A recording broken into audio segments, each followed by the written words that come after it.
Halo, selamat malam, Cuan Troopers. Oke, baik lagi ya di TikToks kita malam hari ini dengan skor sekuritas.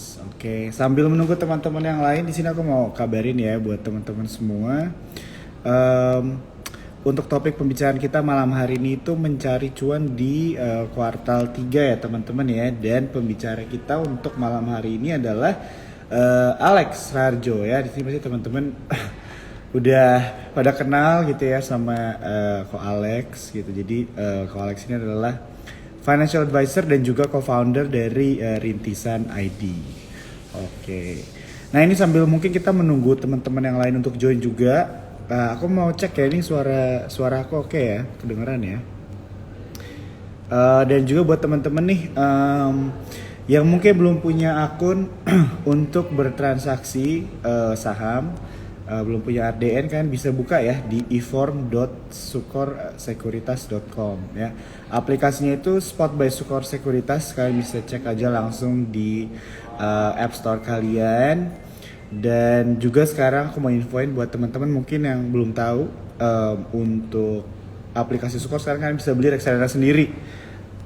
Ya, jadi buat teman-teman mungkin ada yang bingung mau beli saham apa, bisa tuh parkirin dulu aset kalian di reksadana ya. Jadi di aplikasi Spot kalian bisa beli reksadana produk-produk Sukor yang tentunya juara ya teman-teman ya. Kalian bisa cek sendiri.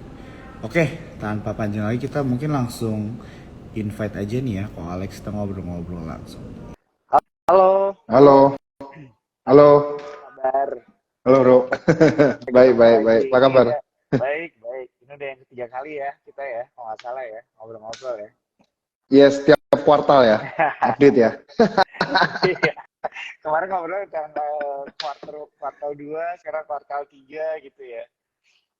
Iya, iya, iya. Makanya gue udah kayak, waduh, ini udah di chat Jun nih, kayak gue udah firasat ini nih, gila nih kayaknya. Firasat firasat buruk. Enggak lah, kalau sama lu lah, oke lah Ah, firasatnya kan. iya. Kemarin kan kita ngobrol-ngobrol kalau saya ngomongin tentang gold ya bro ya, karena itu gue inget banget tuh yang lu bikin di story, terus the next day on that night tuh harga goldnya naik ya kan, kita tuh Langsung langsung naik kan. ngobrol tentang itu. Kerasin baik nih, Udah, kerasin baik nih. udah kayak dukun nih, bahaya nih. Oke, by the way sebelum kita mulai nih, gue mau ngecek suara aman ya dari gue ya, atau Aman, kedengeran? aman, aman. Aman ya, aman. Oke, oke, Ya aman. aman, aman. Nggak masalah. Oke. Oke, aku mau ingetin ya sekali lagi buat teman-teman di sini, pembicara kita malam hari ini sampai jam 9. Jadi kalau misalnya ada pertanyaan atau apapun, boleh langsung di Q&A, di Q&A box atau nggak di comment section. Nanti di akhir dari pembicaraan kita bakal pilih ya pertanyaan-pertanyaan kalian ya. Kita nanti tanyain sama narasumber kita, Alexa Harjo. Oke bro ya, apa apa ya, nanti ditanya-tanya lagi ya di akhir ya sama Tuan Yes, Troopers. yes. Oke. Oke. Oke, jadi langsung aja nih. Jadi topik kita kan mencari cuan di kuartal 3 gitu, Bro ya. Yes. Sebenarnya secara general kita sih mencari cuan terus gitu ya di setiap kuartal begitu kan. Makanya kita ketemu terus nih. Nah, tapi sekarang kita ngomongin tentang kuartal 3 begitu kan, dan tentunya em, sentimen begitu ya, dan juga mungkin ada beberapa laporan keuangan bahkan data ekonominya sudah berubah begitu kan. Nah, contohnya kita mungkin di awal membahas dulu tentang kondisi market nih bro kan. Jadi hari ini memang ya ini kan terkoreksi gitu ya. Yes. Walaupun kalau misalnya Yes. secara 5 hari sih sebenarnya masih masih 0,77% ya, masih hijau gitu kan. Tapi hari Ya. ini dia terkoreksi begitu. Dan kalau misalnya dilihat juga kita bandingkan sama indeks-indeks di luar juga, kayaknya performance-nya IHSG itu better kalau nggak salah ya. Nah, tapi kita Ya. mau nanya nih mungkin sama pendapatnya Alex sendiri, kira-kira uh, gimana nih tanggapannya tentang kondisi market kita sekarang? Ya, ya, ya. Jadi kalau dari sisi kita bicara indeksnya kita, itu benar katanya Joe ya tadi ya. Jadi mulai bulan Juni lah itu udah kelihatan mulai rebound gitu ya. Terutama dari awal Juli ini gitu. Jadi harusnya lu ajak gua IG Live tuh awal Juli, Bro. Oh, aduh. Oh, Jadi kelihatan siap. bagus gitu. Ini udah terkoreksi nih. Lu kan ngajaknya telat gitu. Jadi kalau koreksi yang hari ini sih menurut gue masih wajar ya. Jadi Iya, iya. ibaratnya karena kan kalau secara teknikal ya kena resist gitu ya. Hmm. Tapi kalau secara kita view ya memang ya wajar lah ibaratnya kalau indeks rally terus yang justru itu nggak wajar gitu. Jadi udah pasti harus butuh koreksi sehat dulu, baru nanti naik lebih kencang gitu. Dan menurut seasonality sih memang setiap bulan Juli itu pasti naik kalau kita bicara indeks. Dan sebenarnya kalau gua lihat year to date sih indeks kita masih kurang oke ya kalau kita bicara year to date nih.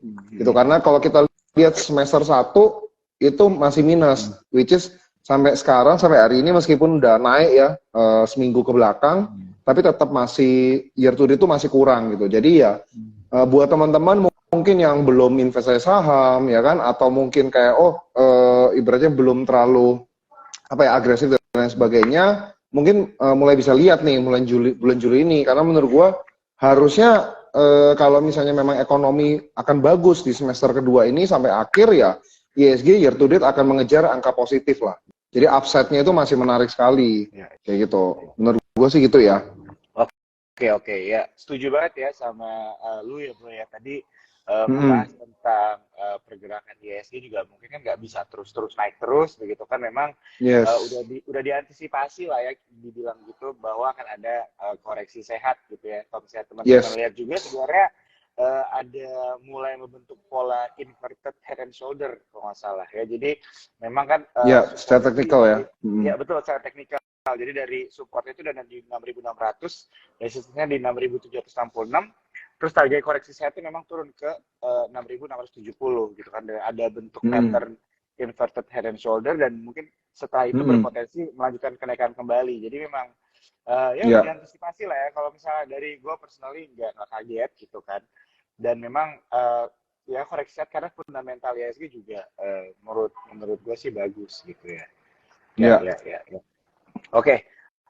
Nah, kalau misalnya kita ngobrol tentang sentimen nih bro kan, jadi memang ada beberapa sentimen yang terus dibahas gitu ya. Tapi mungkin ada juga beberapa sentimen mungkin yang dari lu sendiri personally merasa bahwa cuan troopers perlu selalu pantau gitu, atau enggak keep updated lah ya bahasanya. Nah, kira-kira sentimen apa yang mungkin bisa di-share ya cuan troopers? Oke, jadi kalau kita bicara sentimen ya pasti otomatis sentimen global. Nah, sentimen global yang sangat mempengaruhi indeksnya kita dan juga indeksnya luar itu adalah sentimen suku bunga untuk tahun ini ya. Nah, jadi balik lagi itu masih tetap menjadi apa ya?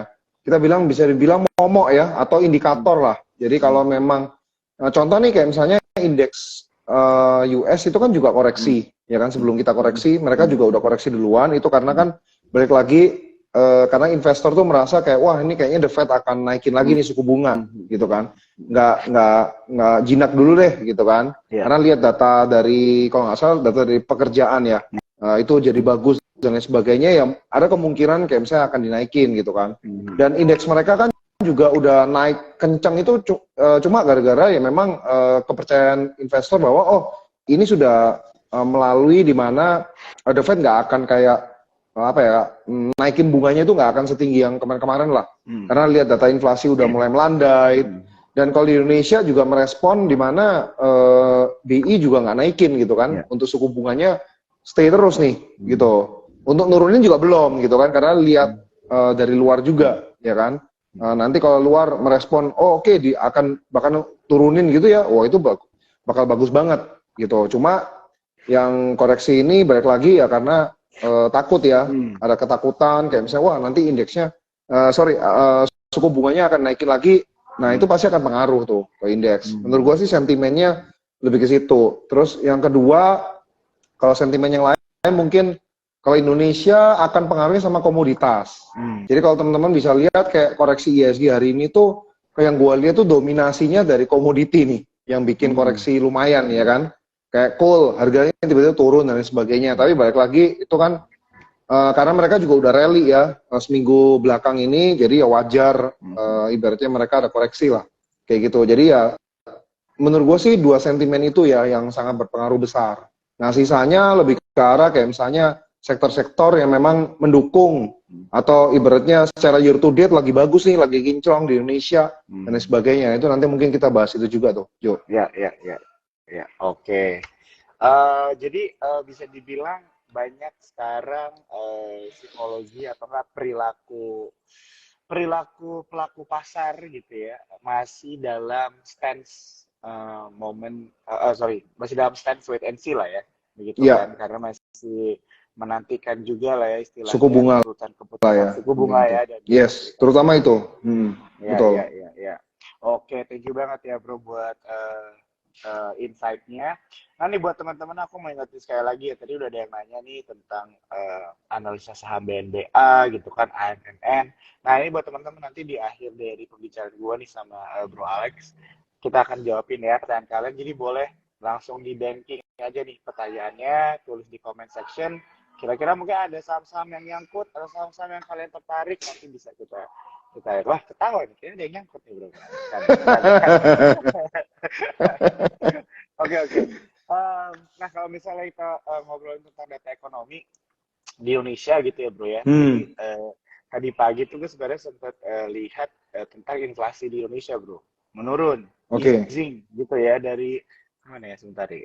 Jadi dari angka Mei itu 4% data inflasinya, di Juni bulan Juni kemarin 3,52%, turun. Betul, kita turun, Nah, which is good itu. Iya, which is good. Jadi bisa dibilang investor less worried lah ya about the interest rate mau dinaikin dan sebagainya. Nah, tapi mungkin kita ada teman-teman cuan troopers yang belum terlalu mungkin mengartikan data-data ekonomi dan sebagainya. Mungkin bisa dikasih insight ya bro, kira-kira hubungannya inflasi dengan pasar modal, atau mungkin kalau ada data ekonomi lainnya yang teman-teman cuan troopers perlu tahu, apa nih, boleh di-share bro? Oke. Jadi kalau kita bicara data inflasi, kalau data inflasi itu naik terus, itu otomatis pasti suku bunga akan, ibaratnya gini, kalau inflasi naik, otomatis karena uang beredar di masyarakat banyak. Jadi gimana caranya untuk uang beredarnya itu makin dikit, ya harus naikin bunga. Nah, kalau naikin bunga, itu nanti otomatis bunga kredit juga akan naik. Nah, itu akan mempersulit ibaratnya pelaku usaha, ya kan? Dan beberapa sektor tuh akan terdampak banget. Contoh, kayak misalnya paling gampang ya, sektor yang berhubungan dengan kredit ya, pasti properti, ya kan? Terus telco dan lain sebagainya, yang ibaratnya model bisnisnya itu bergerak karena hutang ya, karena kredit gitu loh. Jadi itu pasti akan ngefek banget gitu. Jadi kalau misalnya kita lihat, oh inflasinya udah mulai melandai nih, nah tentunya akan diiringi dengan kebijakan BI di mana ya dia nggak akan naikin suku bunga yang seagresif kemarin gitu kan. Jadi dia akan mulai melandai sehingga bahkan kalau misalnya bisa turun ya itu akan kredit akan ngaruh tuh. Nah jadi behaviornya itu ibaratnya kayak misalnya orang beli rumah jadi lebih pede karena kreditnya jadi lebih murah. Orang mau injek dana ke bisnisnya dia juga lagi pede. Mau ambil utang juga lebih pede kayak gitu kan. Nah jadi akan pengaruhnya ke situ sih kayak gitu. Jadi makanya waktu kemarin suku bunga agak melandai gitu ya, kita bisa lihat sektor properti itu mulai naik terus tuh. Dan seingat gua tuh kayaknya gua juga Q1 juga ngomong sektor properti ya, salah satu yang menarik this year gitu kan. Terus telco juga ikutan, terutama BTS ya kan, itu juga ikutan. Jadi karena mereka kan ibaratnya bisnisnya itu rata-rata pasti dari debt gitu, kebanyakan kayak gitu. Nah itu pasti akan ngaruh banget kayak gitu, gitu sih. Oke, iya, setuju banget ya teman-teman ya. Jadi itu bisa dibilang insight ya, dan bagaimana korelasi inflasi begitu ya dengan kita melihat pergerakan atau sektor-sektor yang terdampak lah ya di pasar modal. Yes, gitu. Benar. Oke. Jadi, oke. Nah, sekarang kan kita topiknya nih mencari cuan nih di kuartal 3 kan. Ini pasti teman-teman Jontropers banyak pertanyaan nih. Nah, istilahnya dengan tadi kita udah bahas mengenai global sentiments gitu kan, dan juga data ekonomi Indonesia, inflasi begitu kan yang sudah melandai. Kira-kira ada nggak nih bro sektor yang mulai menarik untuk diperhatikan di kuartal 3 tahun ini? Oke, jadi kalau ngomong kuartal 3, menurut gue sih masih sama ya dengan this year ya. Jadi teman-teman mungkin bisa putar lagi yang aku ngobrol sama Joe juga ya di awal-awal tahun. Aku rasa sih masih sama gitu ya. Jadi waktu itu kalau nggak salah aku bahasnya properti, otomotif, ya kan, termasuk infrastrukturnya. Cuma yang belum terrealisasi mungkin metal ya. Waktu itu aku juga kalau nggak salah ngomongnya metal gitu. Ya either aku yang salah atau mungkin ya memang belum aja gitu untuk tahun ini gitu kan. Nah jadi yang aku lihat sih itu gitu. Jadi untuk otomotif sendiri ya pasti ditopang sama yang namanya ini ya yang dulu ibaratnya kita COVID terus belum recovery dan lain sebagainya, daya beli masyarakatnya turun untuk mobil dan lain sebagainya. Terus kita lihat juga dibantu dengan ibaratnya transformasi ya dari yang bensin atau diesel menuju ke EV gitu kan. Nah, gua rasa itu juga akan pengaruh nih ke sektor otomotif. Nah, kita bisa lihat terutama sektor penunjang otomotifnya tuh. Itu menarik. Kayak auto, DRMA, ya kan? Itu kan ibaratnya kasarnya mobil laku nggak laku ya mereka impact-nya terakhir lah. Gitu. Dan mereka kan juga tahun lalu nggak terlalu perform karena ya balik lagi karena kelangkaan chip dan lain sebagainya kan. Jadi nggak bisa produksi dan lain sebagainya. Nah, jadi itu yang ibaratnya tahun ini tuh mereka recovery mode lah. Sekaligus ya balik lagi gitu kan. Balik lagi ke harganya yang dulu, terutama auto ya.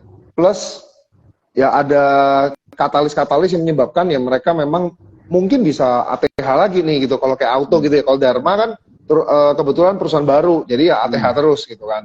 Kayak gitu. Nah terus sektor otomotif dan penunjangnya ya semua tuh, bahkan kayak IPCC pun juga naik. Yang dealernya juga naik gitu kan. Semuanya hampir berhubungan dengan otomotif naik. Plus infrastrukturnya, which is jalan tol gitu. Itu juga recovery pelan-pelan ya kan. Plus katalisnya apa nih? Kita banyak libur bro. Itu katalis buat jalan tol. Jadi karena kebanyakan libur menurut gua itu bikin jalan tol makin rame gitu kan. Jadi orang mudik terus gitu kan. Nah, gua perhatiin kayak gitu sih. Jadi itu katalis-katalisnya ya. Jadi kebetulan tahun ini kayaknya lebih banyak libur ya. Ya kan? Iya, iya. Terus banyak konser-konser, banyak ini. Nah, teman-teman bisa lihat yang pariwisata, terus yang berhubungan dengan konser kayak contoh DYAN ya, Dian ya. Gue lihat juga itu wah gila banget gitu kan naiknya. Year to date-nya itu udah lumayan banget tuh beberapa saham itu. Ya karena balik lagi karena sektor pariwisata, sektor otomotif, terus tadi gue bilang properti, properti juga tapi masih belum terlalu oke ya. Balik lagi kalau properti itu lebih ke arah berhubungan dengan kredit. Jadi mungkin karena masih ada khawatir kayak misalnya wah nanti suku bunganya naikin lagi atau gimana kayak gitu. Terus kalau banking, menurut gua mulai ya biasa aja gitu kan, tidak semenarik dulu karena ya memang mereka keuntungannya dari NIM ya kan, kebanyakan dari NIM. Jadi kalau misalnya suku bunganya stay aja ya mereka ya profitnya ya standar aja kayak gitu. Terus mungkin buat teman-teman yang perlu disorot ya, ini yang mungkin gue juga gue lupa udah ngomong atau enggak dari awal tahun, makin kesini kan kita makin mendekati yang namanya pemilu. Nah, itu pasti yang menarik juga consumer. Dan gue udah perhatiin yang berhubungan dengan consumer pasti semuanya naik nih tahun ini. Karena recovery tadi kan, contoh kayak misalnya orang beli mobil dan lain sebagainya. Nah, kita lihat juga nih yang consumer. Nah, consumer itu contoh kayak ICBP itu naik terus tuh. Terus MYOR juga naik terus ya kan. Pokoknya berhubungan, Clio nggak salah juga naik terus. Nah, jadi yang berhubungan dengan consumer itu tentu pasti akan bagus gitu sebelum pemilu ya kan, atau di tahun-tahun politik lah ya, karena balik lagi ya apa ya uang yang beredar di masyarakat itu lagi bagus gitu kan, jadi daya belinya naik ya gitu. Ngomongnya gampangnya kayak gitulah. Nah jadi pasti ada konsumsi gitu, jadi akan lebih bagus lagi untuk sektor-sektor itu yang berhubungan dengan konsumen ya, konsumen, orang beli, belanja dan lain sebagainya. Nah itu udah bagus tuh, naik. MAPI juga naik kan. Nah jadi semuanya tuh naik tuh, gue lihat, gue perhatiin udah naik terus kayak gitu. Year to date-nya bagus-bagus deh gitu. Ya. Itu sih sektor-sektor yang belum kayaknya metal. Nah metal itu gue lihat gini, kalau yang saham metal gue lihatnya itu ketergantungannya dengan China sih, yang gue lihat ya. Kayak contoh kayak MDKA, ya kan, ADMR, yang berhubungan dengan metal lah. Itu kayaknya sangat berhubungan dengan ekonomi China gitu. Kemungkinan karena mereka ekspor ke sana, kayak gitu. Terus satu lagi yang mungkin teman-teman harus cermati itu EBT. Ini yang lagi hot. gitu kan. Karena kalau nggak salah itu nanti RUU EBT-nya akan disahkan nih. Gue lupa bulannya apa gitu kan. Udah mendekati lah. Gitu. Jadi nanti dilihat lagi nih sektor EBT itu contoh kayak misalnya KEN, ARKO. Nah, itu dilihat lagi. Itu udah mulai ibaratnya agak hot. Ya kan? Toba kemana arah gitu kan. Toba kan EBT nih masuknya. jadi sektor-sektor itu tuh kalau teman-teman lihat lumayan menarik ya untuk kita lihat. Cuma balik lagi sesuaikan dengan plannya, apakah mau trading atau mau invest di situ gitu, karena nggak semuanya untuk jangka panjang sih menurut gua, apalagi yang udah naik gitu. Ya. Wah, ini menarik banget ya teman-teman ya. Banyak banget informasi yang di-share nih sama Bro Alex ya dari sektor-sektor yang berpotensi atau enggak memiliki sentimen begitu ya yang bisa diperhatikan nih sama teman-teman semua begitu kan. Tadi salah satunya dari memasuki tahun pemilu begitu kan, perputaran duit untuk sektor konsumer itu menarik gitu kan. Jadi teman-teman boleh tuh mulai mengklasifikasikan lah ya saham-saham yang kalian pengen lihat begitu kan. Tadi udah dikasih nih istilahnya sektor-sektornya juga. Dan tadi juga tentang ini ya, EBT ya. Itu gue juga jadi perhatian tuh tadi ya. Oke, ya itu menarik juga tuh. Itu bisa dipantau juga teman-teman Cuan Troopers. Oke nih, aku mau ingetin dulu ya buat teman-teman semua. Kalau misalkan mau ada pertanyaan atau apapun, boleh langsung aja di comment section ya, ditanya. Ini udah ada beberapa sih yang nanya, nanti kita tampung dulu sampai di menjelang akhir dari pembicaraan kita ya malam hari ini. Oke.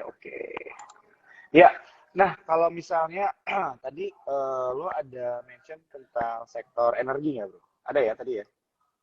Energi ada, tapi memang terutama metal ya. Cuma kalau misalnya mau teman-teman ibaratnya apa ya, buy on weakness ya, ibaratnya nggak ngikutin trennya banget dan mau lawan arus, tapi balik lagi harus diperhatikan. Jadi biasanya kalau semester 2 ini sektor energinya itu terutama di coal sih, menurut gua ya. Coal, oil and gas itu oke gitu kan. Kenapa? Karena balik lagi semester 2 biasanya menuju ke winter. Ya kan? Ya. Dan kita lihat udah mulai bottoming lah ya. Si coal gitu ya, oil and gas gitu. Ya. Wah, jadi ini memang sebenarnya banyak korelasinya juga ya berarti untuk sektor ini dengan Cina gitu ya bro ya, apalagi dengan perseteruan dengan Amerika Serikat gitu kan, dan juga semua polisi peperangan polisi mereka itu kan juga istilahnya akan memiliki dampak juga ya terhadap Indonesia, apalagi kan Cina salah satu main trading partnernya Indonesia begitu ya. Betul. Kalau misalnya ini bro, pertanyaan mungkin sedikit aja view secara general aja. Kalau dari lu sendiri view-nya gimana nih tentang batu bara nih yang mau pindah banting setir ke nikel nih, misalnya emiten-emiten yang batu bara ke nikel, atau enggak view lu aja lah kayak nikel apakah akan menggantikan batu bara, apakah masih lama, atau lu lebih prefer batu bara? Mungkin bisa di-share ya teman-teman. Oke. Jadi sebenarnya untuk PT-nya atau badan usahanya itu sendiri, mereka tuh berusaha ibaratnya nggak hanya di coal aja, supaya mereka masuk apa ya, kayak analisa investor itu apa namanya,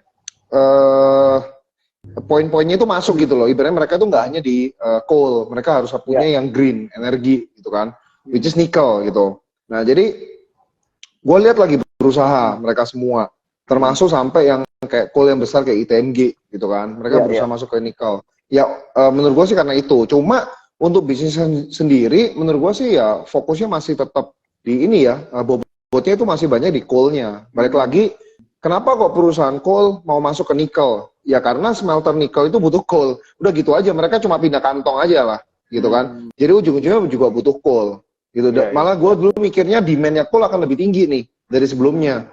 Ya kan, karena produksi nikel tuh harus pakai coal juga gitu ujung-ujungnya.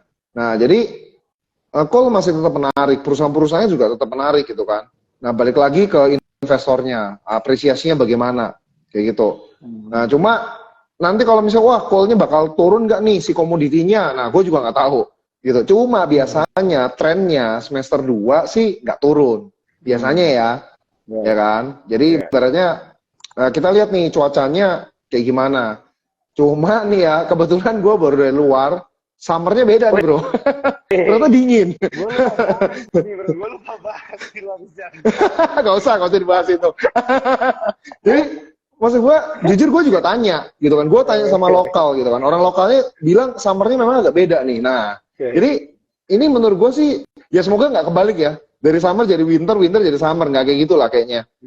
Jadi kayaknya nih winternya bakal lebih dingin lagi nih. Which is ya menarik untuk sektor coal harusnya, ya kan? Harusnya nih. Jadi ya kalau teman-teman merasa kayak ini udah bottoming, ya silahkan deh. Apa namanya, cicil aja si coal ini. Kayak gitu. Ya. Oke. Soalnya gue juga sempet dengar katanya ada deal sama Indonesia dan Australia, atau kalau lihat beritanya ada namanya New Commercial Deals. Jadi Indonesia sama Australia itu bekerja sama di pertambangan sama di teknologi green energy, bro, sama battery juga gitu kan. Jadi mungkin itu bisa jadi sentimen juga kali ya, gitu kan. Iya. Istilahnya menggerakkan, itu jadi katalis juga sih di sektor-sektor tambang dan sebagainya sih, gitu kan. Iya. Oke. Kemarin tuh gue lihat coal itu banyak kena hit karena lebih ke arah ini, kayak misalnya satu, harga coalnya turun. Kedua, hubungannya China dengan Australia itu membaik gitu loh. Jadi investornya mengasumsikan bahwa ya nanti ekspornya Indonesia akan turun ke China, ya kan? Karena ada dari Australia. Cuma kan itu udah pasti yang kayak gitu-gitu nggak kayak problem yang bakal terus-menerus kan. Pasti ada, itu cuma temporary problem. Nanti kita bisa lihat dari laporan keuangannya bagaimana, ya kan? Seperti itu sih. Jadi itu bukan kayak problem yang wah itu big problem gini, enggak. Itu cuma kayak yang dulunya mereka bertengkar sehingga kita bisa ekspor lebih banyak. Nah, sekarang kita mungkin ekspor lebih dikit. Tapi kan pertanyaannya kalau misalnya demand Cina makin gede, ya kan otomatis ya kita akan sama aja sebenarnya ekspornya. Kayak gitu sih. Jadi balik lagi kalau komoditi supply and demand sih. Dan itu kita nggak bisa tebak sih. Kalau gue bisa tebak ya gue udah all in lah. Jujur gue juga nggak bisa tebak gitu. Cuma kita lihat data sebelum-sebelumnya gitu. Ya. Oke, thank you banget ya, bro, untuk jawabannya, gitu ya. Nah, dan di sini udah mulai banyak nih teman-teman yang nanya-nanya, gitu ya. Nanti aku udah liatin, nanti kita bakalan tanya langsung nih sama Bro Alex ya dari pertanyaan-pertanyaan kalian. Nah, gue mungkin mulai lagi deh, 1 atau 2 pertanyaan lagi nih, Bro Amal. Tadi kan ngebahas tentang sektor yang menarik ya, Bro ya, yang lo lihat menarik. Nah, tapi disclaimer lah ya, ini kita dari tadi tuh ngobrol disclaimer ya, buat teman-teman cuan troopers, tetap ya kalian harus bisa melakukan analisa masing-masing juga, gitu kan. Nah, tapi kalau misalnya dari lu sendiri nih, kira-kira ada nggak sektor yang dengan pendapat lu itu sekarang kurang menarik sebenarnya, gitu loh. Dan mungkin di kuartal 3 ini atau bahkan sampai kuartal keempat, kayak sektor ini bukan kurang menarik ya, mungkin lebih apa ya, yang di bawah lah ya daripada list sektor-sektor yang menarik lah, bilangnya gitu aja. Oke, untuk this year ya, ya. Ya, kalau untuk tahun ini gue lihat yang ibaratnya gue nggak terlalu lihat nih ya, itu bank digital. Gue nggak terlalu lihat tuh, gitu. Itu gue nggak terlalu lihat. Nah, karena gue udah lihat kayak, wah kok nggak relate lagi ya. I mean kayak gini, contoh lu lihat Nasdaq deh. Nasdaq itu year to date positif banget. Artinya saham tech di sana merespon suku bunga. Sedangkan itu tahun 2020, kalau misalnya Nasdaq positif, bank digital juga naik tuh. Bener nggak? Iya. Tapi gue lihat nih udah enggak nih sekarang.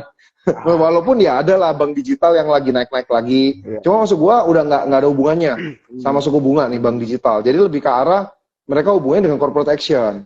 Jadi menurut gue sih bank-bank digital ini hubungannya sama corporate action. Nah pertanyaannya kan belum ada dengan corporate action nih. Jadi ya gue nggak terlalu liatin lagi saat ini untuk bank-bank digital ini sih. Yang gue lihat ya. Kayak gitu. Jadi fokusnya untuk tahun ini gue akan lebih fokus emiten-emiten yang memang menghasilkan uang, ya kan? Emiten-emiten menghasilkan uang dengan ibaratnya dulu gue pernah bahas itu masalah cash flow-nya mereka. Nah, kenapa kok bank digital terus apalagi tech-nya Indonesia gue lihat tuh kurang begitu menarik, terutama tahun ini itu karena ya balik lagi cash flow-nya mereka belum positif. Jadi investor kayaknya menghindari dulu nih. Walaupun ya kadang-kadang naik gitu, tapi tidak sebagus yang ibaratnya contoh kayak auto deh gitu. Itu year to date udah hampir 100% kayaknya, ya kan? Terus bird juga gitu kan. Jadi sektor-sektor itu bukan hanya recovery dari sisi kayak misalnya, oh investor mikir kayak ini bakal recovery gini-gini, enggak. Tapi laporan keuangannya menunjukkan memang benar-benar recovery. Bahkan profitnya lebih tinggi mungkin 5 tahun ke belakang gitu kan. Tapi harga sahamnya belum diapresiasi 5 tahun ke belakang. Nah, jadi gue lihatnya di situ sih. Jadi cash flow itu yang sangat penting untuk tahun ini. Nah, that's why kenapa gue bilang tadi salah satu sektornya adalah coal. Nah, coal itu dari dulu main cash flow selalu bagus. Ya kan? Coal itu selalu bagus. Cuma masalah komoditinya doang. Gitu. Ya memang sih ada sektor, emiten coal yang merugi juga ada, memang. Cuma yang coal yang besar-besar kayak Adaro, ITMG, itu kan selalu profit. Tinggal profitnya itu turun atau naik gitu kan. Tapi cash flow-nya mereka tuh bagus banget loh. That's why mereka bisa invest kan. Mereka tuh profitnya gede banget sampai mereka bisa invest. Contoh kayak Astra deh. Astra itu dapat duit dari mana gitu kan. Sampai sebesar itu mereka bisa invest terus sekarang. Balik lagi itu kan kecipratan dari ini ya, SDA ya.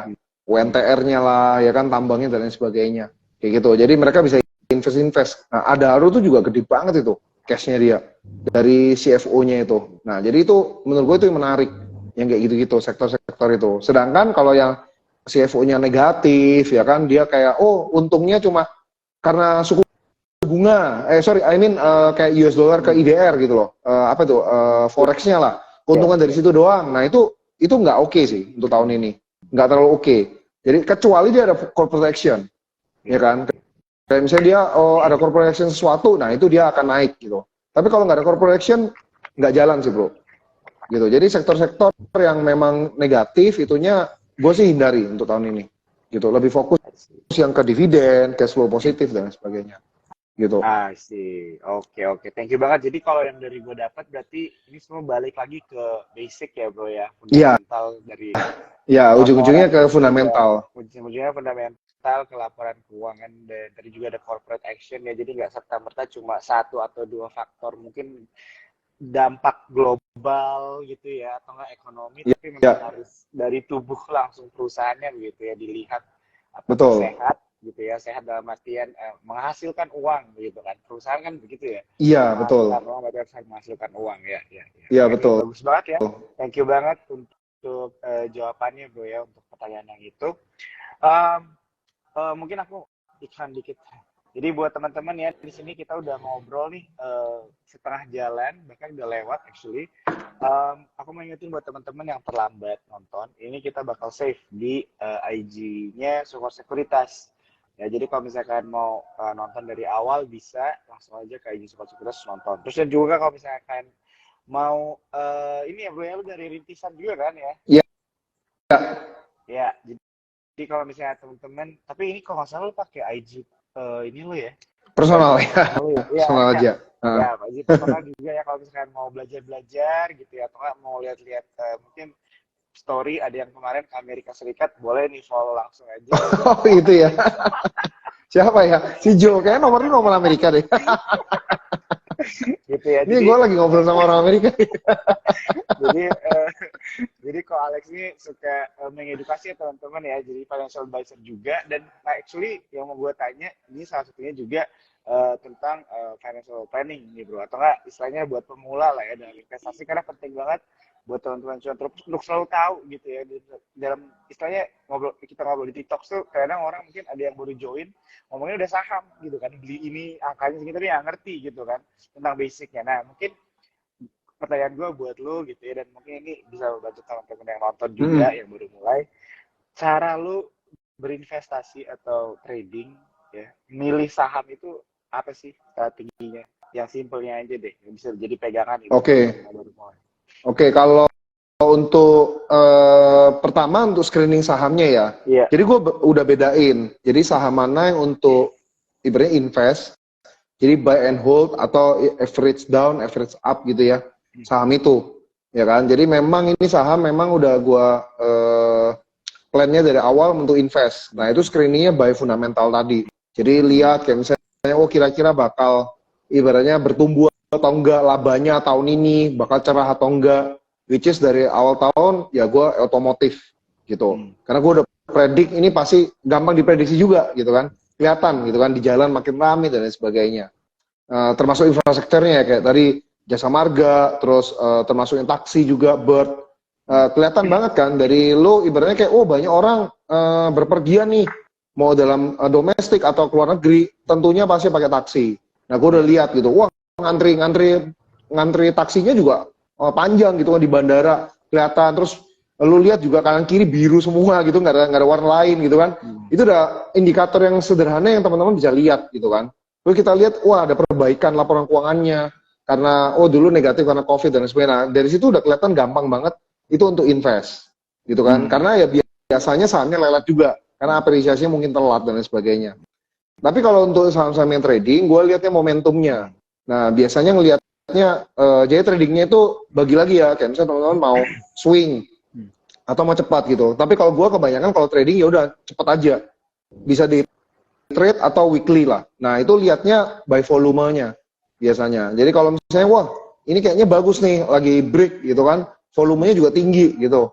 Nah, kita main di situ gitu. Jadi kayak, oh kalau dilihat kayak misalnya udah, let's say kayak tadi gue, ini contoh ya, tadi gue trading TAPG tadi.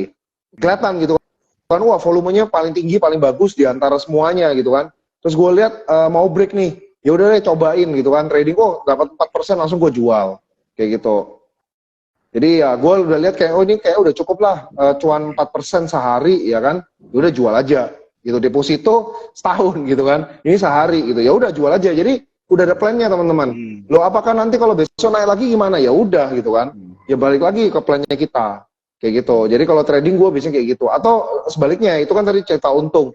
Kayak misalnya lihat, wah kok kayaknya gagal ya, kena resisten gagal, kayaknya dia mau turun lagi nih gitu kan, mau belok arah gitu kan, dan kelihatan udah mau mulai dibuangin, volumenya tinggi dan lain sebagainya, ya udah kita jual. Atau bahkan cut loss gitu kan. Nah jadi ya kayak gitu sih kalau trading. Kurang lebih kayak gitu. Gue juga pernah cut loss banyak tuh di ASA. Waktu itu gue pikir kayak, wah ini laporan keuangan jelek, gini. Kayaknya dia dibuang terus gitu kan. Gue cut loss, dari cut loss dari 800 jadi 1.200 gitu. Kacau banget gitu kan, naik lagi ke 1.200 loh. Jadi itu nyesel nggak nyesel gitu kan. Cuma ya balik lagi ke plannya teman-teman gimana untuk tadi itu. Tapi kalau misalnya gue point of view-nya ASA tadi ibarat invest ya lain cerita. Kayak gitu sih. Jadi ya pisahin dulu. Ya, jadi pisahin dulu. Jadi mungkin kayak misalnya nih, wah gue udah punya account nih Bang Jo. Misalnya di sekuritas lain atau bahkan di Sukor, lu bikin account kedua untuk planning yang lain is oke gitu kan. Gue biasanya juga melakukan itu gitu. Klien-klien juga ada yang melakukan itu juga. Jadi memang dipisah account-nya, satu memang buat trading, satu ini, jadi biar nggak ganggu gitu loh. Jadi plannya itu beda, kayak gitu sih. Oke, thank you banget ya. Jadi kalau yang gue dapat nih buat teman-teman cuan troopers juga yang baru mulai, pertama itu adalah pastiin ya mau investing atau mau trading gitu kan, dan juga stick with the Yes. plan. Jadi punya rencana kalian gimana, dan kata-katanya mungkin bersyukur lah ya. Kalau misalnya dia naik, udah sesuai plannya, atau kalau dia naik lagi ya udah gitu ya. Iya, Nah, ini iya. penting banget. Ini sebenarnya simple message, tapi banyak orang salah di sini gitu. Banyak orang keliru. Yes, ya. Dan akhirnya Susahnya mereka di actionnya sih, benar. betul, dan banyak orang akhirnya jadi kapok gitu ya bro ya kan, dan mereka nggak Iya, iya. investasi lagi gitu kan. Ya Tapi tadi ya itu, tadi yang itu bagus banget tadi lu bilang bersyukur itu, karena ya, balik lagi kalau nggak bersyukur kita pasti akan regret terus gitu loh. Lu cuan regret, ya kan? Lu cuan nyesel juga gitu kan. Waduh, tahu gini gua nggak jual bisa cuan lebih tinggi. Tapi kalau lu nggak jual nanti wah turun, tahu gitu gue jual gitu turun. Intinya sih tahu gitu terus gitu. Kalau nggak bersyukur, bener banget tuh si Jo bilang harus bersyukur itu sih, bener. Gue setuju banget tuh. ya. Benar-benar ya. Jadi buat teman-teman juga salah satu key penting juga tadi yang Bro Alex mention adalah experience ya teman-teman ya. Jadi memang ada jatuh bangunnya juga, itu proses ya, kayak hidup juga. Ya pasti. Saya pun juga pernah cut loss kok. Iya. Jadi tadi Bro Alex mention tentang cut loss gitu kan. Jadi memang itu hal yang normal ya teman-teman. Tapi ya seiringnya kita berjalan kan nanti lebih pintar begitu kan. Tentunya dengan mentor-mentor dan juga istilahnya apa ya, komunitas-komunitas yang membantu kita lah ya, bisa untuk kita lebih baik ya begitu. Iya, benar. Oke. Bro, waktunya tinggal dikit lagi, kita langsung aja nih ya ke pertanyaan-pertanyaan teman-teman kita. Oke. Yang udah nanya nih, cuan troopers, boleh ya? Siap.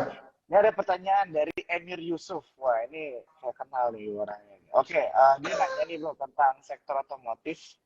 Kenaikan sektor otomotif, tadi lu mention ya, kenaikan sektor otomotif, drivernya apa ya kenaikan sektor otomotif? Karena banyak emiten-emiten performance year to date-nya itu udah beggar lebih.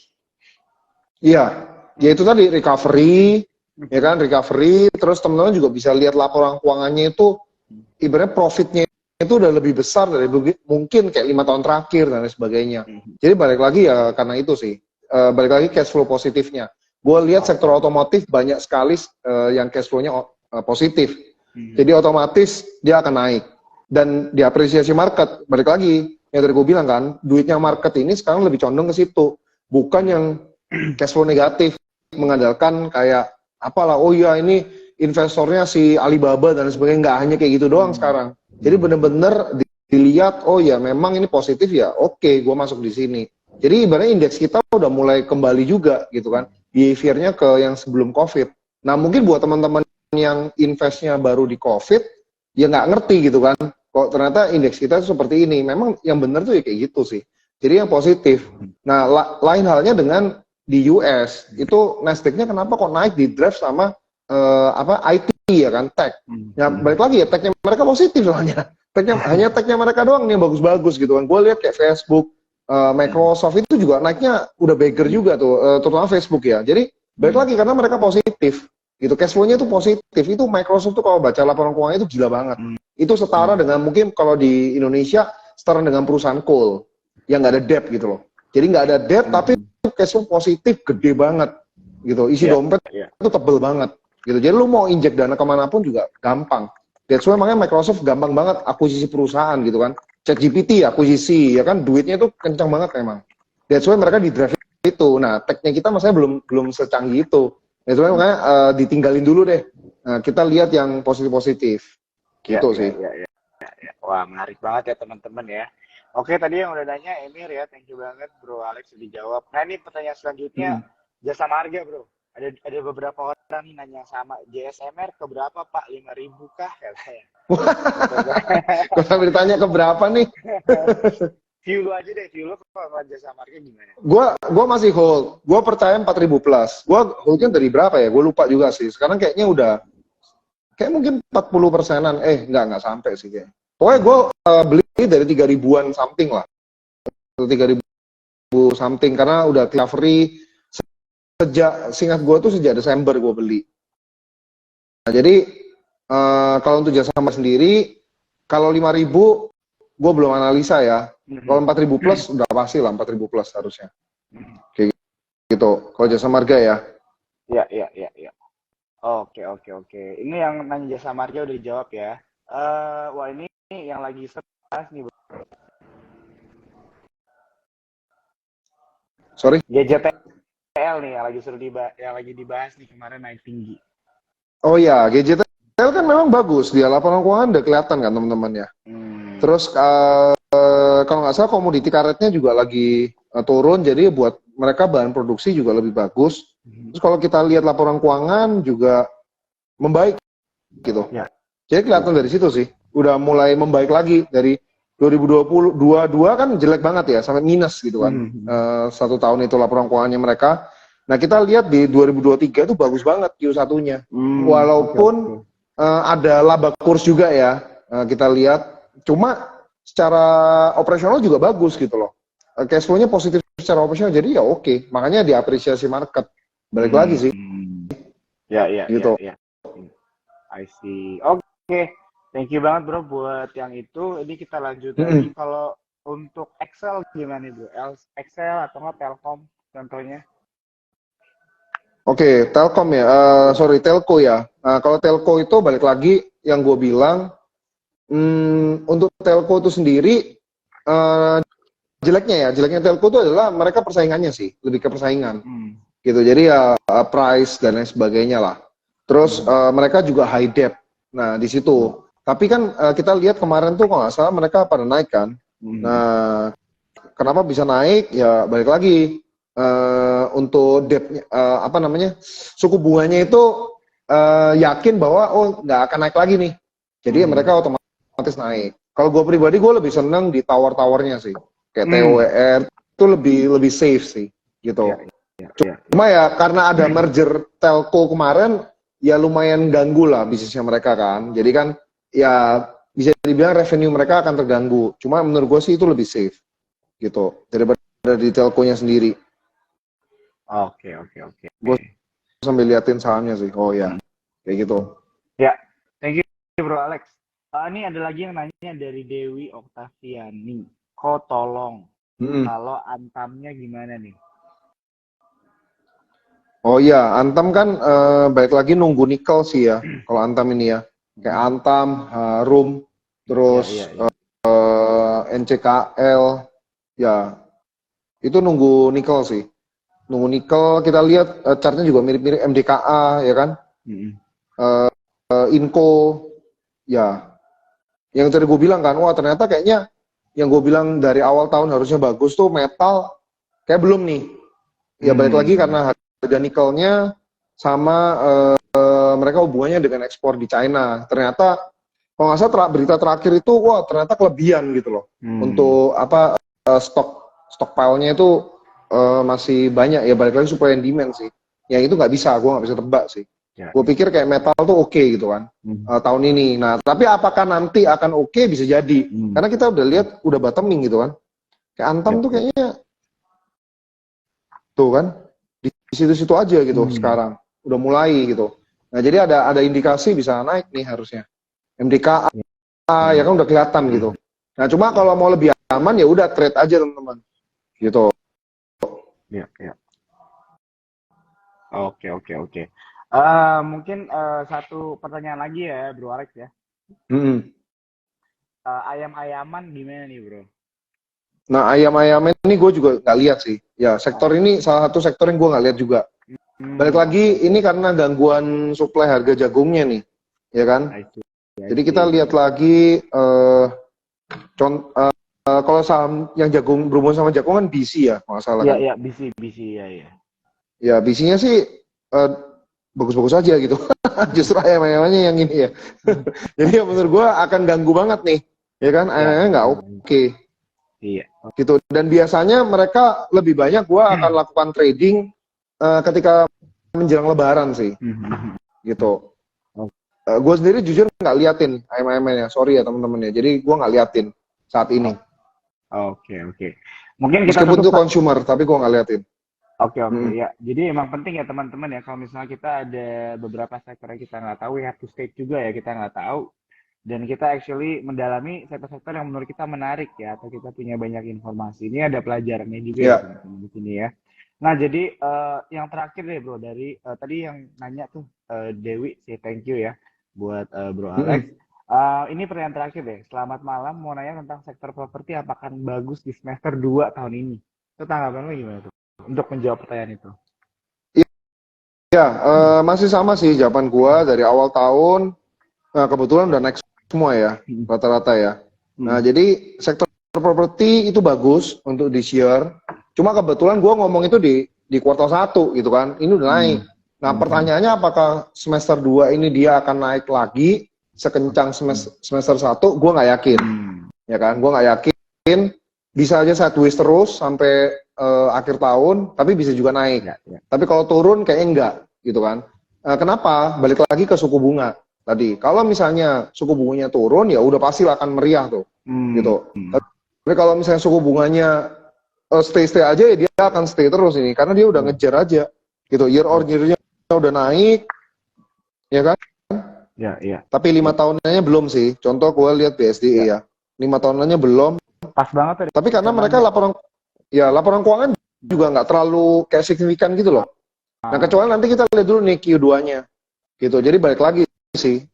Maksudnya properti ini ya bagus gitu. Cuma gue lihat ada beberapa kok yang ini ya, kayak misalnya nggak terlalu oke gitu loh. Secara apa ya? Daya beli masyarakatnya loh maksud gue. Ya. Gitu. Lain sama kayak misalnya orang beli mobil itu lebih gampang. Motor lah. Yang gue lihat tuh otomotif itu justru motornya sih. Lebih motornya. Gitu. Makanya auto DRMA itu teman-teman bisa lihat kontribusi terbesar tuh AHM. Gue lihat tuh motornya sih, bukan mobilnya. Gitu. Karena kayak gampang banget orang satu rumah bisa beli banyak motor gitu kan. Iya, iya. Kayak gitu. Oke, thank you banget ya Bro Alex untuk jawabannya nih buat teman-teman. Di sini aku mau ngasih tahu ya buat kalian yang baru join atau mungkin tadi setengah baru TikTok baru ikut juga sama Jilat ini. Banyak banget tadi insight yang dikasih sama Bro Alex ya teman-teman dari sektor-sektor yang menarik, bahkan juga ada beberapa sektor-sektor yang mungkin less interesting compared to the others ya. Jadi Ya, ini buat teman-teman bisa nonton nih dari awal ya, bisa istilahnya menjadi menambah wawasan kalian, pengetahuan kalian juga ya, bagaimana kita menyikapi atau melihat keadaan market kita saat ini juga. Baik lagi juga, tapi tetap ini semua ini disclaimer ya teman-teman ya, tetap ya, lakukan analisa kita masing-masing. Oke, udah waktunya nih bro, gue mau say thank you dulu sama lo ya untuk ya, waktunya sama-sama. Thank diluangkan you. untuk Ya, ngobrol thank you di juga. sini sama teman-teman Cuan Troopers. Sampai kita ketemu lagi bro ya di TikTok Ya, selanjutnya. Oke, see you. Oke, Jo. selamat malam ya Thank you teman-teman semuanya. semua. Thank Malam. you. Ya, thank you.